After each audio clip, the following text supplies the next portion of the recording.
cómo llegar a más personas. Y para alcanzar a poder atender a una mayor cantidad de población hay que crecer. Y en el crecimiento pues hay que buscar la viabilidad de los proyectos, porque no es nada más un crecimiento porque se puede, sino porque tiene una consistencia y va a tener un sentido de subsistencia. Crear una clínica y un centro de atención para una población es dimensionar cuánta gente va a llegar, por dónde va a llegar, qué es lo que te va a pedir la gente, cómo la vas a atender con calidad, cómo van a llegar los médicos, cómo va a llegar la gente de la operación, cómo te vas a unir a la comunidad. Cuando estás dedicado a la ayuda asistencial te da energía, porque todos los días puedes ver cómo ayudas a alguien, inclusive tu equipo de trabajo, porque encuentras un equipo de trabajo que está abocado en ayudar y eso va generando una satisfacción de lo que estoy haciendo está teniendo un impacto multiplicador en la gente.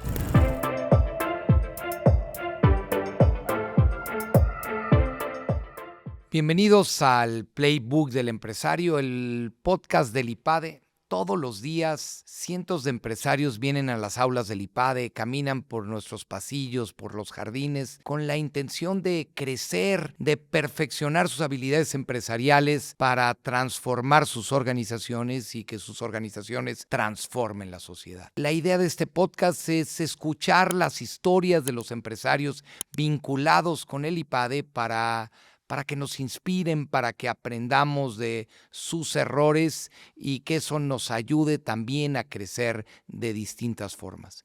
Y hoy un invitado al que le agradezco muchísimo, a David Abaunza, el director general del Instituto Oftalmológico de la Fundación Conde de Valencia. David, muchísimas gracias por acompañarnos, por venir a tu casa, al IPADE, y por acompañarnos en este podcast. No, hombre, Toño, muchas gracias, al contrario, muchas gracias por invitarme y pues para mí un honor y por supuesto siempre lo que podamos compartir es un privilegio. Una historia fascinante, tu carrera, tu trayectoria, David. Eres contador del ITAM y luego tienes una trayectoria financiera, haces un MBA. Cuéntanos de esos tus primeros años profesionales, ¿por qué el mundo de las finanzas? ¿Qué te dejó? Fíjate que escuchas y dices, uno nunca ve o hacia dónde, por más que se va trazando qué es lo que quiere hacer en su futuro, pues la vida te va poniendo el camino. Y ese fue mi caso. Yo inicialmente en el ITAM, 2 de mis profesores me invitaron a trabajar en el despacho. De ahí que un profesor te diga, vente porque quiero que tú estés en el despacho, pues prácticamente era una línea clara, directa y sin movimientos. Después tuve la oportunidad de estar en una organización internacional que busca entender las culturas de los diferentes países. Y les dije a los socios mayoritarios en ese momento, oigan, ¿saben qué? Pues muchas gracias, pero quiero ir. Creo que puedo hacer algo más. Y en ese momento empecé otro camino que nunca me esperé. Y en ese entonces tuve inclusive la oportunidad de quedarme en otro país siguiendo desarrollando esta organización. Pero decidí regresarme a México porque estoy convencido que hay mucho que podemos ayudar y apoyar en nuestro país. Y en México entré y regresé y justamente estaba el auge de las microfinancieras. Y para mí fue siendo financiero, siendo contador, siendo el ITAM, dije, esto es algo que tiene un impacto y va a tener un impacto muy relevante en toda la sociedad. Entré en una microfinanciera. Y me empecé a desarrollar, seguí creciendo y después, como bien dices, seguí en el mundo de las finanzas, pero ahora con un giro hacia las Afores. Porque el otro tema que veía es, bueno, ¿y qué va a pasar con las pensiones? ¿Qué va a pasar con toda esta gente? Porque ya la microfinanza, el changarro, el negocio, y luego ¿qué pasa con la gente cuando crece? ¿Qué va a pasar? Y de ahí me moví a las Afores y estaba bastante contento, nunca busqué un cambio como tal. Y me llamaron un día y me dijeron, ven a conocer el Conde Valenciana. Dije, ¿qué es eso? Es una fundación, es un instituto de oftalmología. Dije, bueno, pero yo, ¿qué puedo hacer? Si tenemos un proyecto muy grande y queremos saber si nos puedes ayudar pues, para participar y apoyarnos en que estos proyectos se hagan realidad. ¿Cómo se enteran ellos de ti? ¿Cómo les llega tu perfil, tus datos? Yo siempre he sido muy inquieto en todo el ámbito social, desde microfinanzas, desde esta organización, y estaba metido en muchos grupos de cómo apoyar socialmente a las comunidades. Entonces, de ahí estoy seguro que pues alguien me dijo, tienes que ir a conocer la fundación. Y de ir a conocer la fundación salió el ven, te queremos conocer. Cuéntanos de la fundación, porque el salto es muy fuerte, porque no es lo mismo estar en Afores, inclusive en microfinanzas, con todo este impacto social que puede tener la inclusión financiera al sector salud. Estamos hablando de dimensiones, me parece, distintas. El primer día que fui al Conde, llegué y encontré muchísima gente afuera. Era una cosa que no me esperaba ver. Y dentro de esas personas, yo sabía que tenía una cita, que era a tal hora, me tenía que presentar, pero me tocó una señora que no sabía dónde iba y que no podía ver. Y veía cómo la gente pasaba. Me quedé, no sé, para mí fue mucho tiempo, pero seguramente fueron 5 segundos, 10 segundos. Y vi que nadie la ayudó y dije, bueno, ¿por qué nadie la ayuda? Se ve que viene aquí, y la tomé del brazo y entré con ella y los dos preguntamos por guías a dónde tenía que ir y todo. Y me di cuenta de la necesidad que había, de tanta gente que buscaba un lugar donde tratar sus enfermedades. Prácticamente ahí dije, algo puedo ayudar. O sea, algo de lo que yo sé o algo de lo que mis ganas de ayudar podían estar ahí. Poner tus talentos y el esfuerzo al servicio de los demás. Exactamente. O sea, porque con esta trayectoria siempre decía, aprendemos, nos esforzamos, somos técnicamente muy buenos. ¿Y qué hacemos con todo este conocimiento? Y para mí siempre ha sido, bueno, ¿cómo lo puedo dar para mejorar la calidad de la vida de las personas?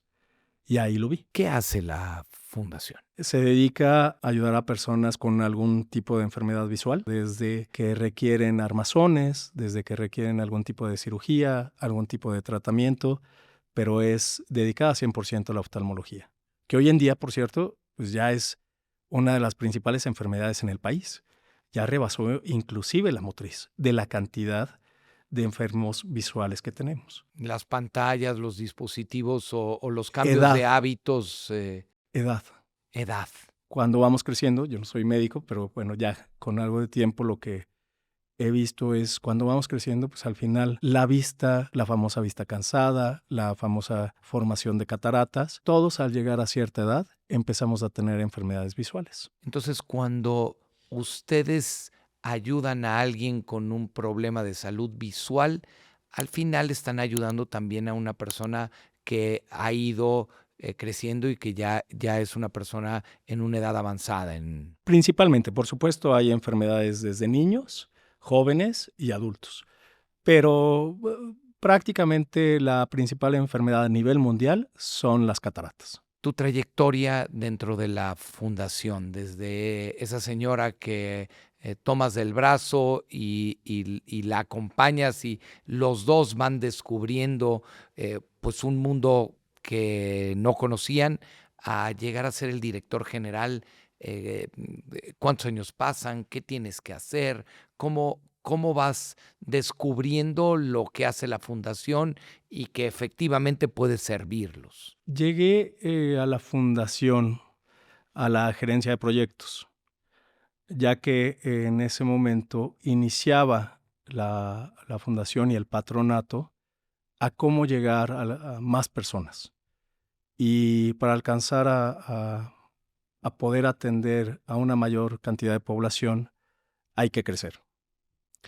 Y en el crecimiento, pues hay que buscar la viabilidad de los proyectos, porque no es nada más un crecimiento porque se puede, sino porque tiene una consistencia y va a tener un sentido de subsistencia. Y ahí es donde yo entré, es cuáles son los modelos que se tienen que generar y que se tienen que crear para poder llegar a más gente.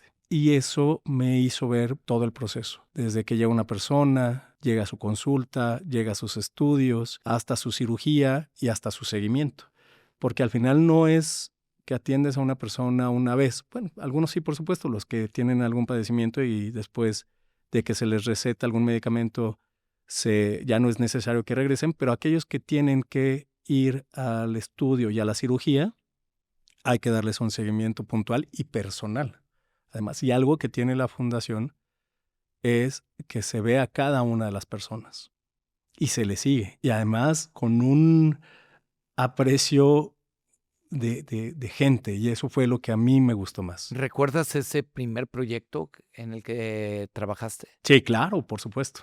Crear una clínica y un centro de atención para una población es dimensionar cuánta gente va a llegar, por dónde va a llegar, qué es lo que te va a pedir la gente, cómo la vas a atender con calidad, cómo van a llegar los médicos, cómo va a llegar la gente de la operación, cómo te vas a unir a la comunidad para que al final, porque no nada más vamos a llegar a ofrecer una solución, sino vamos a llegar también a ofrecer trabajo, a ofrecer mantenimientos, a ofrecer soluciones adicionales, seguridad, limpieza. Es un establecimiento que te vuelves parte de la comunidad. Independientemente que tú vengas de fuera, llegas y quieres ser parte de ella. ¿Y cuál fue esa primera comunidad en donde trabajaste? Tlaxcala. Tlaxcala, la capital del estado. Sí. En ese momento se estaba desarrollando estas áreas de salud.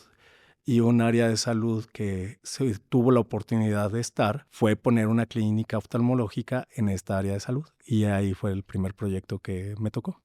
¿Cuánta gente, ayúdanos a dimensionar, a cuánta gente ayuda una clínica oftalmológica en Tlaxcala o en una población similar? Tlaxcala, estamos hablando de 1,400 personas al mes, es más o menos lo que se atiende en esa clínica. Y se realizan cerca de 100 cirugías al mes en esa clínica.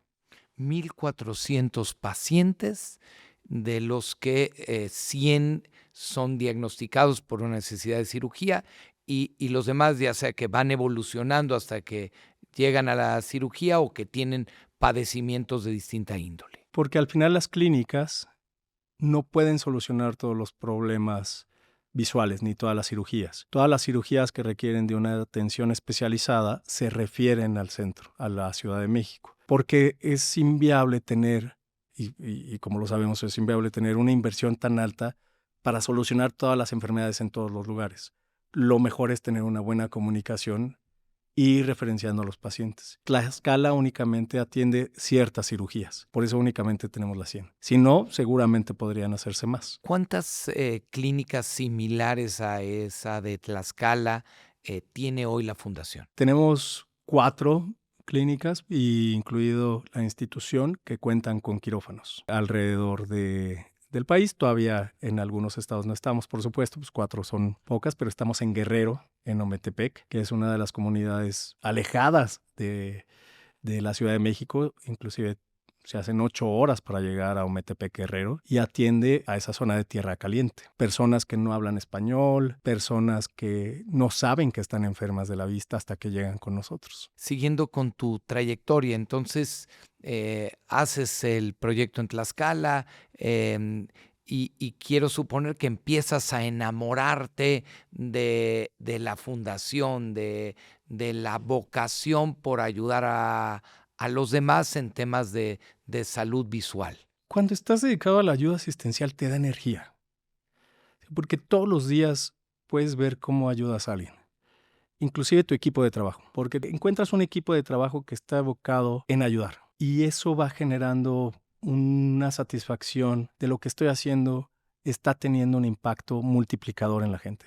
Lo que estamos haciendo, porque no es lo que yo hago nada más, lo que hacemos nosotros, lo que hacen principalmente los médicos y los cirujanos. Y todos somos diferentes partes de este engrane que ayuda a que una persona pueda recuperarse. Una persona puede estar siendo impactada por la persona de mantenimiento, por la persona de limpieza, por la persona de seguridad, por la persona de cajas, por la recepcionista, por supuesto, y principalmente por el médico, pero todos somos parte de este gran equipo que decimos, ¿cómo podemos hacer que esta persona tenga mejor salud? Y eso es impresionante cuando vas viendo que sí se puede y que vas mejorando la salud de las personas. ¿Cómo llegas a la dirección general?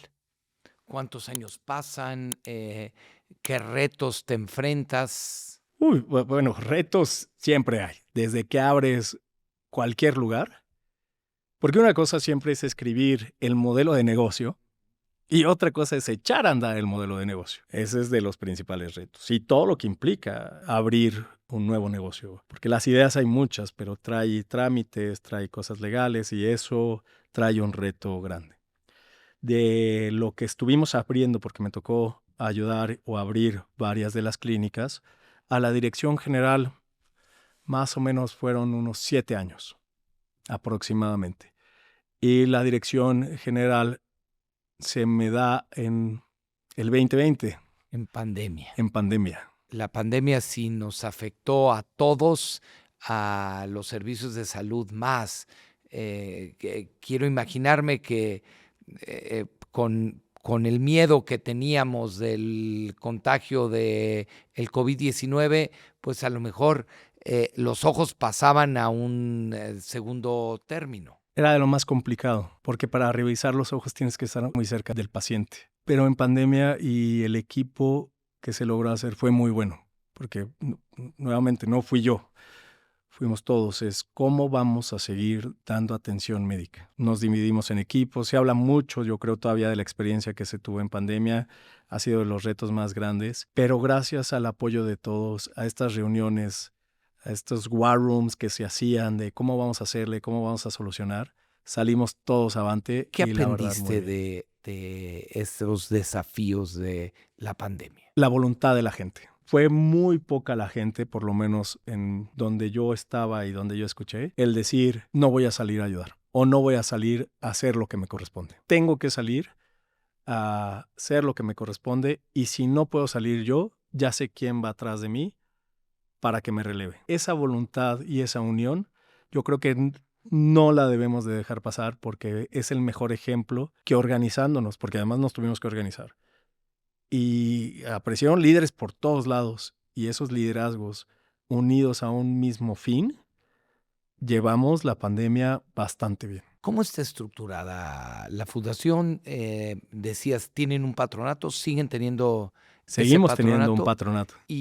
y trabajan con voluntarios. Sí, principalmente médicos voluntarios. En la fundación, en el Conde, todavía tenemos este modelo donde los médicos van a enseñar a otros médicos, porque tienen este gusto y esta responsabilidad por ir educando a las futuras generaciones. Y gracias a esos médicos que hoy en día yo los admiro y respeto muchísimo, son médicos increíbles que van transmitiendo esa cultura y esa calidad humana a los nuevos médicos que siguen sus pasos. Entonces, vamos teniendo estos médicos que dedican un poco de su tiempo, un poco de su día a las capacitaciones de los que siguen y de los que siguen y de los que siguen. Eso hace una máquina maravillosa que puede ir generando más aprendizaje. Porque además de la parte médica, también está en la parte de otros servicios y de otros departamentos con estos voluntarios. Los voluntarios en el área de recepción, los voluntarios en biomédica, en optometría. Es una institución y una fundación que tiene un alma y una cultura que se va transmitiendo y que le permite irse desarrollando. ¿Cuántos voluntarios hay trabajando con ustedes en un mes normal? Alrededor de 70, 80 voluntarios. Incluyen los médicos. Incluyendo médicos. ¿Cuántos médicos donan parte de su tiempo al beneficio de los demás en la fundación? Yo creo que todos. Hay diferentes niveles, pero todos yo creo que donan cierto tiempo de su vida profesional y de su práctica privada. Cuéntanos un poco el origen de la fundación, el nombre, ya nos has venido contando lo que hacen y la misión, pero el Conde, ¿por qué los que la fundaron y los que pertenecen al patronato escogieron, dentro de las muchas necesidades que hay en un país como México, ayudar a temas de salud. Nuestro benefactor es don Luis Luderti-Rul, que es heredero de los condes de Valenciana, nombrado desde hace mucho tiempo, y él en su vejez estaba quedándose sin poder ver. Entonces iba muy seguido al hospital de Nuestra Señora de la Luz, que es muy conocido en México. Y cada vez que iba, veía la necesidad y veía la cantidad de gente que necesitaba ayuda, porque también es una fundación, también brindan servicios asistenciales, y cuando fallece, decide dedicar todos sus recursos a la construcción de una fundación que llevase el nombre de Conde de Valenciana.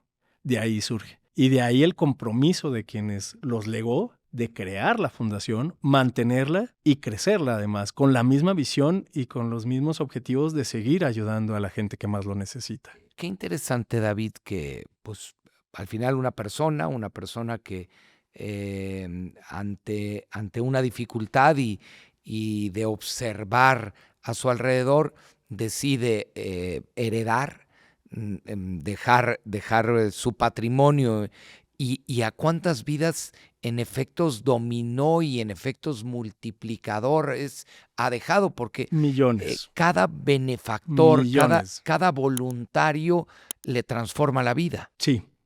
Sí, algo que es impactante del tema de la salud visual es cuando una persona recupera su vista, no solamente se ve beneficiada la persona, sino también su familia, también la persona que lo cuidaba a esta persona que no podía ver, se ve beneficiada su comunidad, se ve beneficiada la sociedad, porque se vuelve una persona productiva, de una persona que no puede moverse, que no puede llegar a diferentes lugares y que depende de otro miembro, generalmente de la familia. Entonces realmente son dos personas de la familia que dejan de generar recursos. Cuando ayudas a uno, ayudas inmediatamente a dos. Indirectamente, las dos personas se vuelven productivas, las dos personas ayudan al recurso familiar y el recurso familiar al final y esta generación de producción ayuda a la comunidad y por supuesto, y más a un nivel más alto, a impuestos, al gobierno, al Estado. Entonces sí hay un efecto multiplicador. Uno de los proyectos que ustedes han impulsado es el Doctor Vagón. Cuéntanos de ese proyecto, qué hacen, cómo se hace. El Doctor Vagón tiene muchos servicios de salud, pero tiene uno que es el vagón quirófano. Y ahí va todos los años, Doctor Vagón va por todo México y nosotros participamos, tuvimos la fortuna de ser invitados a participar en este gran proyecto para realizar cirugías completamente gratuitas en los diferentes lugares donde se llega el Doctor Vagón. El Doctor Vagón recorre todo el país. Por donde hay vías. Donde hay vías. O sea, sí lo recorre todo, pero donde hay vías. Okay. Y llega en ciertas comunidades, pero además hay una complicación operativa que es la que nos han comentado porque únicamente puede estar en aquellos lugares que tengan una vía de descanso o una segunda vía para que el Doctor Vagón pueda estar ahí descansando, por así decirlo, pero en lo que pasa toda la semana de atención. Porque el Doctor Vagón, bueno, el resto de los vagones siguen transitando esas mismas vías. Como sabemos, pues no tenemos múltiples vías en México. Entonces se complica un poco, pero las comunidades que llegamos son las que se pueden llegar por tren. Y curiosamente hay varias comunidades que son de las más pobres del país que pasa el tren. Y entonces es un quirófano móvil. Ustedes llevan a estos cirujanos voluntarios. Sí. Estos cirujanos van al quirófano móvil y ahí hacen las cirugías que las distintas poblaciones, las personas en esas poblaciones normalmente de bajos recursos requieren. Cirugía de catarata es la cirugía que hacemos, que es esta neblina, esta capita tal cual, esta catarata que aparece en los ojos, es la que se realiza en Doctor Vagón. Llevamos nosotros todo el equipo. Grupo México aporta con Doctor Vagón con gran parte de los equipos, el resto de los equipos y el resto de los insumos los llevamos nosotros. Hay una logística y hay una colaboración impresionante entre ambas fundaciones para llevar a cabo estas tareas. Son colaboraciones que yo muchas veces me asombro porque tenemos operaciones en Guerrero, tenemos operaciones en Tlaxcala y de repente estamos coordinando operaciones en Chihuahua o operaciones en diferentes estados del país y vamos viendo cómo se están moviendo las diferentes cirugías, las diferentes organizaciones y todo marcha bien. Y me decías antes de entrar al aire que de los mejores cirujanos de México son los que aportan su tiempo para ir al quirófano móvil. Sí, y yo creo que todos lo sabemos, de las profesiones donde hay una vocación impresionante es la de ser médico. Y yo lo veo cada vez que hacemos estas campañas porque son los mismos cirujanos y cirujanas, doctores, doctoras, cuando les decimos quién puede ir, muchos levantan las manos. Demasiada gente levanta la mano para dedicarle una semana de su vida a irse a una comunidad a operar a estas personas. Y son cirujanos de primerísimo nivel. Es impresionante y estoy seguro que las personas que están siendo operadas por estos cirujanos no dimensionan la calidad de manos en las que están. Yo, y lo comentaba antes, en cualquier momento me pondría en las manos de los cirujanos que están en Doctor Vagón. Lo que sí dimensionan es el efecto de post-cirugía. ¿Cómo reaccionan? ¿Cuál es?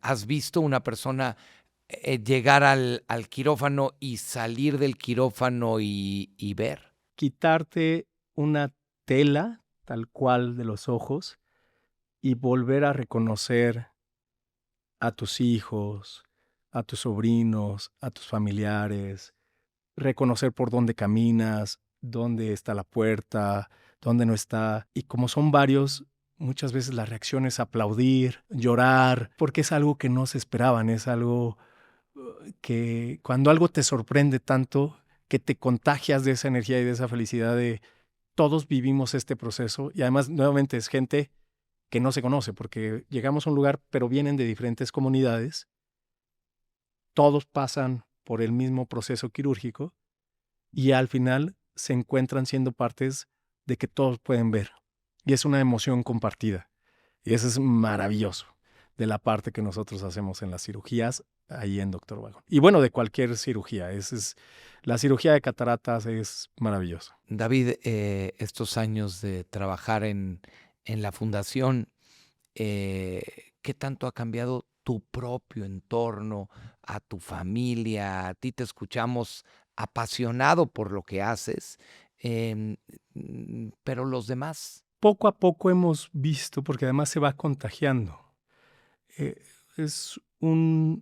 Personalmente, yo me he visto crecer en muchos ámbitos, de llevar a ser un modelo financiero, a ver cómo seguimos creciendo y cómo seguimos impactando más vidas y al mismo tiempo siendo responsable, parcialmente responsable, directamente responsable también por la toma de decisiones de todas las personas que trabajan y trabajamos en la fundación. El cambio para mí ha sido completamente 180 grados. De una persona que toma decisiones conforme a los datos que tiene, a ser una persona que tiene que escuchar alrededor, que es todo lo que hay y que está pasando en todos lados. Pero sigues con tu mentalidad financiera. De hecho, me contabas que hay una manera distinta, así como en las empresas con fines de lucro medimos el retorno de la inversión, el famoso ROI. Ustedes tienen una ecuación distinta. Que es el retorno de inversión, pero es social. ¿Cómo se mide ese retorno?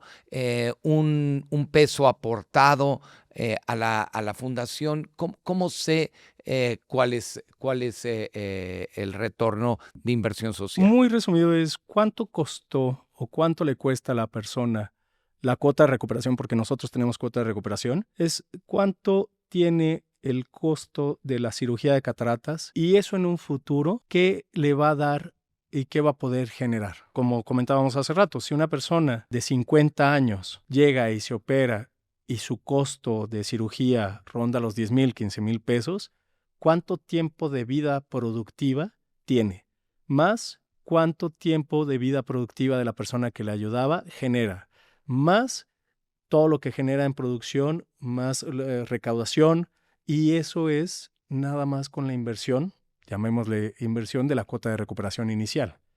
De ahí se calcula, y hay muchos otros factores, pero en resumidas cuentas eso es, si alguien invierte en su cirugía de cataratas, en estas cuotas de recuperación que tenemos en la fundación, ¿cuánto le podría llegar a ¿Son generar? cuotas que van de acuerdo a la posibilidad de la persona o son cuotas Exacto. estandarizadas? No. Es una cuota que tiene que pasar por trabajo social y de acuerdo al estudio socioeconómico ya se le asigna una cuota. ¿Miden también el beneficio para los benefactores? Sí, por supuesto. Tenemos pocos, pero sí tenemos varios. O sea, tenemos pocos porque a todos nos gustaría, a todas las fundaciones nos gustaría tener más donadores, pero a los donadores que tenemos, que les estamos completamente agradecidos, anualmente les preparamos un informe de cuántas personas pudimos ayudar gracias a ese donativo. Y muchos de ellos se sorprenden de ver cuánto se puede hacer. David, una de las claves en una fundación, y corrígeme si digo una imprecisión, es la transparencia. Sí. O sea, todo benefactor lo que le exige a alguien que le está dando dinero es que pues, le rindan cuentas y seguramente tu trabajo, gran parte de tu trabajo es proporcionar lo que pudiéramos llamar compliance, transparencia, cuentas claras, estados financieros muy transparentes. Es que no cabe que no debería ser de otra forma. O sea, no vemos el por qué no. Más bien, hasta te podría decir, no hay necesidad, queremos hacer y hacemos las cosas bien, porque además creemos fielmente en que garantiza el futuro de la fundación hacer las cosas bien. Si hacemos todo como se debe, no tenemos en ningún momento ningún tema en ser transparentes. Digo, además, la ley nos obliga, pero adicional, nosotros tenemos auditoría interna, tenemos auditoría externa, porque la tranquilidad de hacer las cosas bien es dormir tranquilo. Y dormir tranquilo creo que para todos es una prioridad. Y ahí empatas tu formación financiera con tu espíritu social, con la experiencia que has ido acumulando a lo largo de los años de experiencia en el Conde. Y por la fortuna de ir aprendiendo de diferentes personas. Porque por mucho que yo me quisiera decir que gracias a lo que yo he desarrollado y he aprendido, la realidad es que el aprendizaje es continuo. No hay un momento, y creo que sería muy imprudente, por supuesto, no creo, sería imprudente decir que ya lo sé. Pero gracias a las personas que me han estado guiando y que me han dicho por dónde, qué es lo que hay que revisar, qué controles tener, qué es lo que tenemos que seguir verificando, qué no aumentar, qué mantener, la importancia de tener la cultura, la importancia de tener la visión, la misión. Si no fuera eso, seguramente yo sería otro David. Sería otra persona completamente diferente. Yo soy un cúmulo de grandes personas, de personas buenas que enseñan y que transmiten esos conocimientos. Pero aportas tú también a los que te rodean y ellos también aprenden de ti. A mí me toca eso, justamente. Yo concentro y de ahí a mi equipo de trabajo y los que puedo es decirles por qué de las cosas, por qué hay que hacer este tipo de cosas en el sentido de mantener la autosuficiencia de la institución, de la fundación, y darle continuidad no solamente a los recursos, sino a la calidad médica. Que ese es un reto impresionante, porque manejamos los mejores equipos médicos a la población que menos puede pagar por ellos. Entonces ustedes logran llevar esa tecnología de punta, operada por los mejores médicos, por los mejores humanos, a distintos lugares de este país. Justamente gracias al modelo, que es un modelo de atención de gran volumen, es un modelo de enseñanza, es un modelo académico y es un modelo de investigación, donde mejor se pueden hacer las cosas, es donde también no limitas el tema de investigación, porque además no solo es el servicio médico, también la institución tiene y está comprometida con la investigación, que sabemos que la investigación En todos lados, bueno, en el país es muy costosa, entonces también hay que ver el tema de investigación para desarrollarla, porque sin investigación no hay mejoras. Sin mejoras prácticamente nos quedamos con los procedimientos de toda la vida, pero teniendo investigación, teniendo práctica y desarrollando ambas, logramos que el paciente, que el médico en formación reciba capacitación, reciba academia, reciba los conocimientos internacionales más actualizados y al final todo eso se da en la persona que acude con nosotros. Déjame regresar a tu historia, a tu trayectoria. Eh, ¿Por qué te inscribes en un programa de alta dirección en el IPADE? Cómo llegas al IPADE y qué ha representado en tu propia formación el pasar por las aulas de nuestro instituto? Cuando llego al IPADE, busco qué mejora puedo hacer, cómo puedo ser un mejor director, un mejor líder, y pensaba que en el IPADE iba a recibir técnicas, ¿no? Me fui por esta guía teórica, práctica y de reglas y de normativas y esto es lo que se tiene que hacer y dije, bueno, hay que ir aprendiendo y hay que ir mejorando y ahí llegué al IPADE, ¿no? Y por supuesto por recomendación y lo que es recomendación de mucha gente. Llego al IPADE y empiezo a ver qué es otra cosa, que es formar a la persona y que la persona pueda tener este aprendizaje, sí técnico, pero aplicado siempre con una razón humana, con una razón de lógica, de crecimiento, de desarrollo, de mantenimiento, de pensar en las personas. Y ya no es simplistamente un 1 más 1 es igual a 2, es 1 más 1 y depende, ¿no? Depende de dónde estás, de a quién vas a impactar, de qué es lo que buscas, de si va en línea con tu cultura, de qué va a pasar en 5 años, de cómo está la competencia, cómo está el país, cómo está el mundo. Ya no es nada más ver al conde en el mundo del conde, que si bien es un mundo lo que está ahí, somos parte de algo más. Si bien somos una partecita de México que nos corresponde a la fundación, nos impacta todo alrededor México. Y a México le impacta todo alrededor del mundo.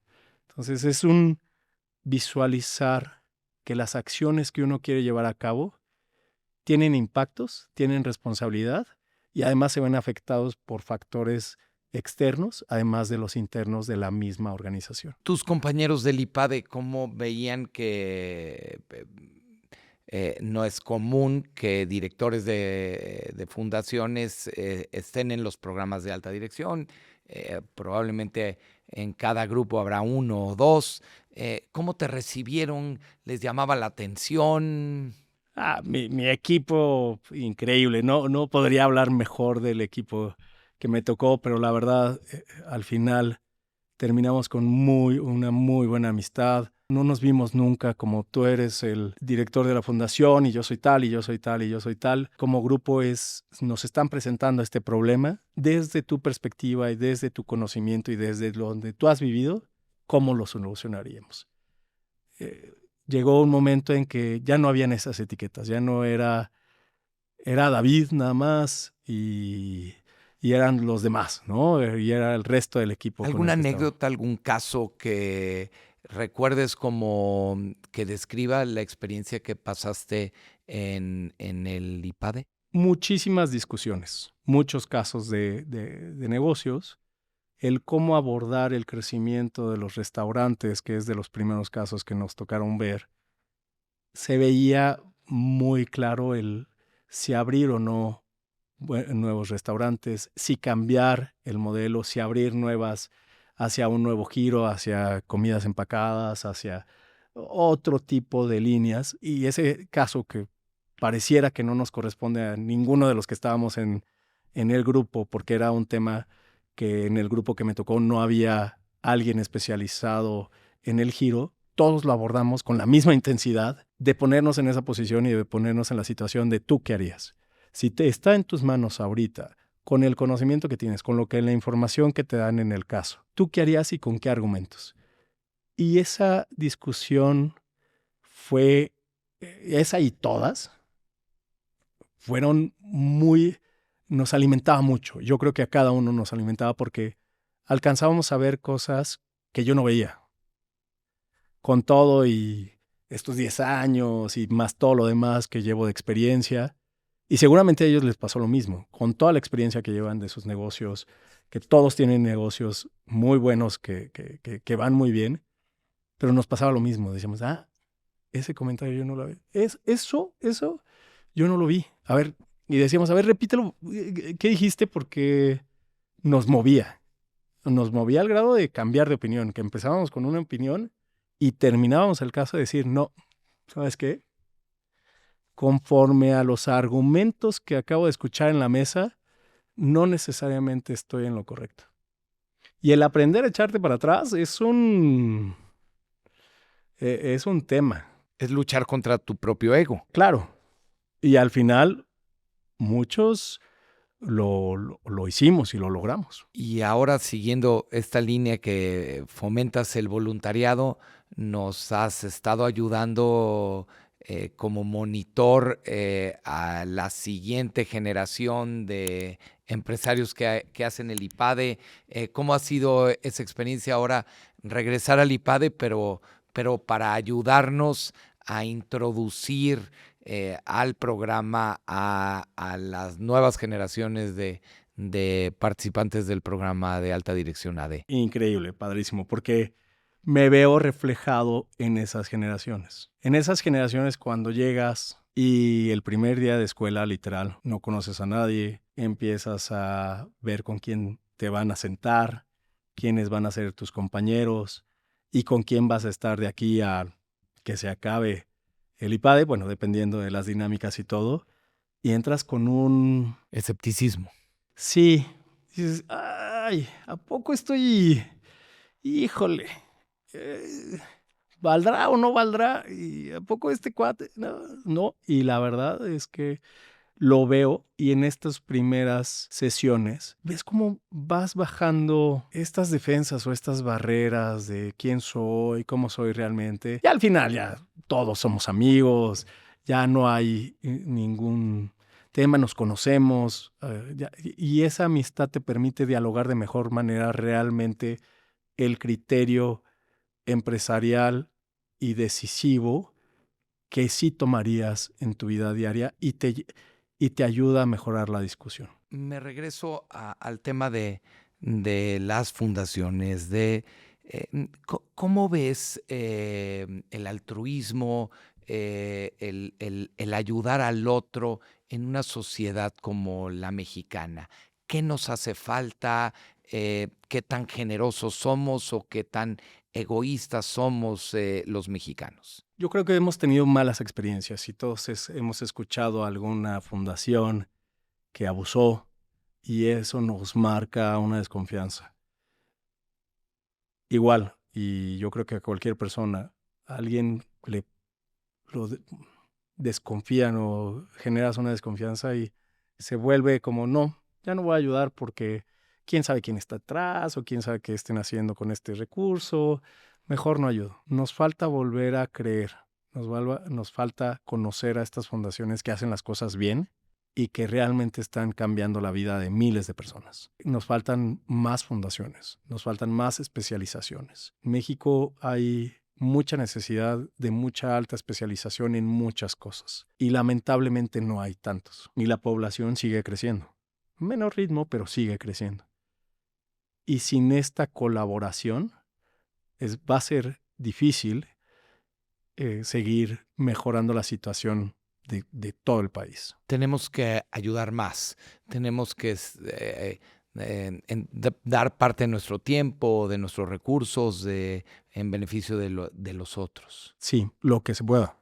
O sea, no es, puede ser desde un recurso económico, puede ser desde el tiempo, puede ser dedicarle un rato a alguna labor. ¿Eso se puede con ustedes? O sea, si alguien dice, oye, yo tengo tantas horas al mes o a la semana disponibles, ¿puedo ir y ayudar? ¿Hay espacio? Sí hay espacio, por Por supuesto, hay un espacio, pueden ir, pueden colaborar, pueden apoyar, pueden ayudarnos a atender a las personas que vienen. Aquí en las instalaciones de la Ciudad de México, en la principal, aproximadamente van 1,000 personas todos los días. Es muchísima la gente que hay que estar coordinando, enviando, atendiendo, solucionando, apoyando. ¿Puedes darnos los datos de la fundación, alguna página, alguna red social, algún teléfono donde pudiéramos comunicarnos, ya sea, pues creo que hay muchos stakeholders, puede ser el que quiera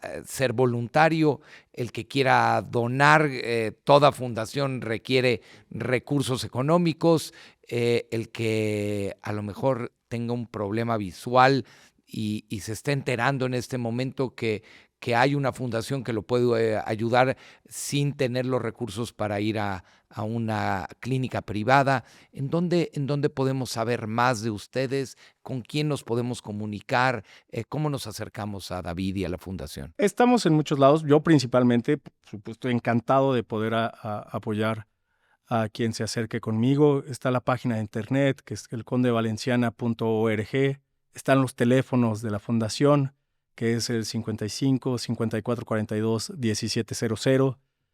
Tenemos página de Instagram, nos respondemos todas las dudas y preguntas.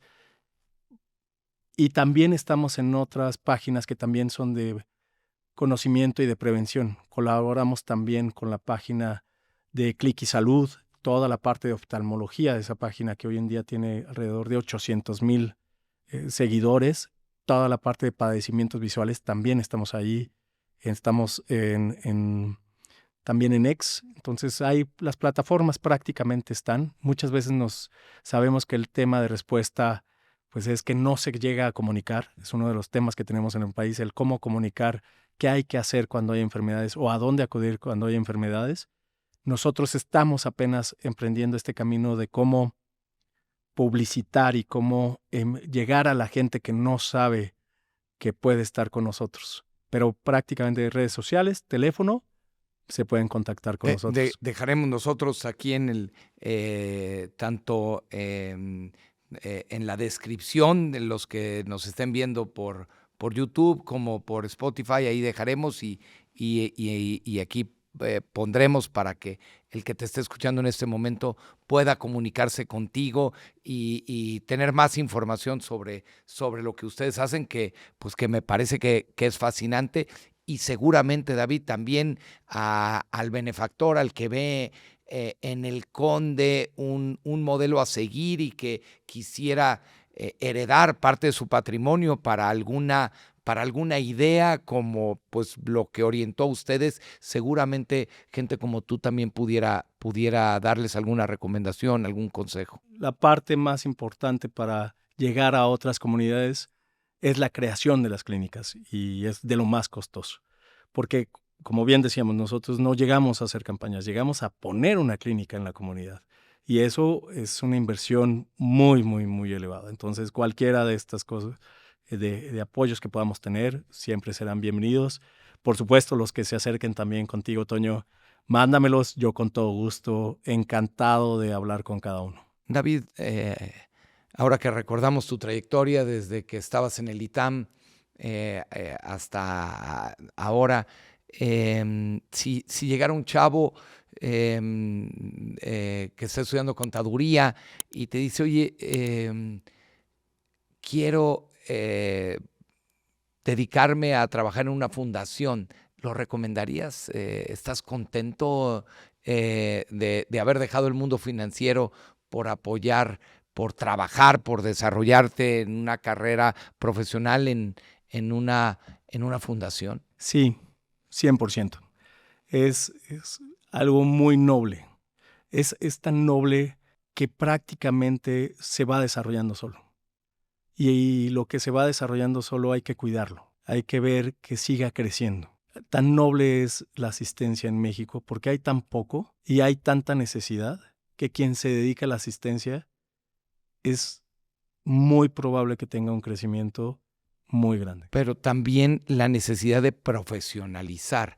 Es decir, en la medida en que las fundaciones sean dirigidas y gobernadas por los mejores, estas propias fundaciones podrán ayudar y tener efectos mucho, mucho más grandes, generar escala. Si la fundación es dirigida solo por buena voluntad, quizá no es suficiente. No, definitivamente no. Hoy en día, hace 10 años, 12 años, éramos 300 colaboradores. Hoy en día ya somos cerca de 600. Hace 10 años teníamos 2 sedes donde se atendían a las personas. Hoy tenemos 8 sedes. El manejo de una institucionalización, que es de tener 2 lugares a tener 8 lugares, requiere de gente muy buena. Requiere de gente comprometida, requiere de gente de conocimientos, requiere de gente de conocimientos de operaciones, de que las cosas estén a tiempo, de que la trazabilidad se va a llevar a cabo.